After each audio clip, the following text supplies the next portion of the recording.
Okay, so what I thought I'd do is take a look at a fairly typical lawyer's letter I received from my ex's solicitor last month.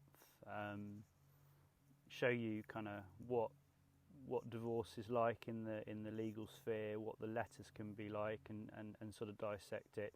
This is a fairly, like I said, a fairly typical letter to have received from her solicitor. The quick context is, those of you that follow my account will have probably seen this, but I'm on 50% pay, haven't got enough money to pay my own bills, so certainly can't pay my ex's maintenance. She was written to 6 weeks before I wouldn't be able to pay her, telling her the situation, asking her to agree for a temporary reduction. That letter was ignored. She was written to again a few weeks later. That letter was ignored. She contacted me the day the payment didn't go into her account, and I just forwarded her all of the letters that she'd ignored.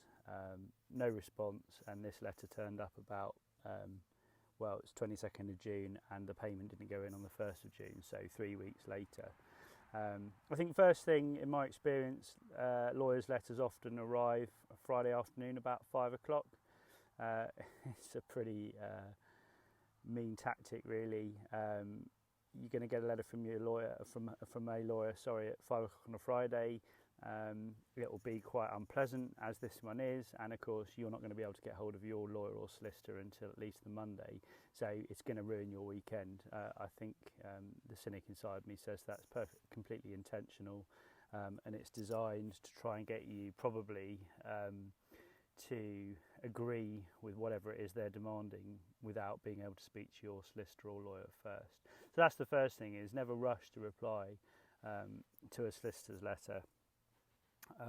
So looking through this, firstly, I think the first thing a letter always tends to do, in my experience, is undermine or dismiss, tear down your position. So this one is obviously in response to letters that she's received, and it immediately wades into unpicking my position and trying to tear it down. So you can see there's terms like no way justified, again another term of unjustifiable.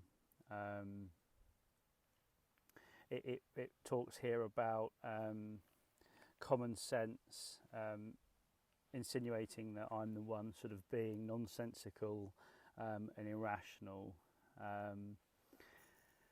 Next thing is the use of sort of threatening language. So you get things like this. So unilateral aggressive action, accusing me of such action, unending and unremitting hostility. There's the threat here of returning to court. So there's that again, that's designed to worry you. It's a threat. We're going to take you to court if you don't agree with what we're saying here. Again, there's frequent mentions of court and legal terminology. So you've got the term here, breach, the order, that's a court order. Again, you've got court mentioned the next two lines down.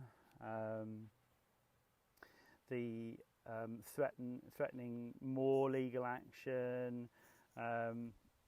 There's always making their client out to be the victim in all of this. So you've got the unilateral aggressive action, as we mentioned. Me being the aggressor, so I'm in breach. If she has to return to court, it will be with a heavy heart. She's playing the victim. There's the term here down here,